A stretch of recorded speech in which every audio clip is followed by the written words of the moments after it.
ताज़ियत कई। उन मौके ते वॾे वज़ीर सैयद मुराद अली शाह, नासिर शाह, शर्जील मेमण, DIG पीर मोहम्मद शाह, SSP दादू डॉक्टर अब्दुल ख़ालिक पीरज़ादो ऐं ॿिया सणस गॾु हुआ।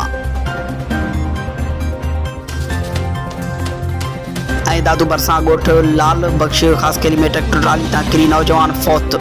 24 साला नौजवान जमील अहमद वलद अली हसन ख़ासकेली ट्रैक्टर ट्राली तां किरी फौत थी वियो। फौती नौजवान ख़ानपुर जे ॻोठ लाल बख्श ख़ासकेली जो रवासी हुयो। नौजवान जो लाश ज़रूरी कार्रवाई बाद वारसनि हवाले कयो वियो। नौजवान जो लाश घर पहुचण ते घर में कोहराम मची वियो।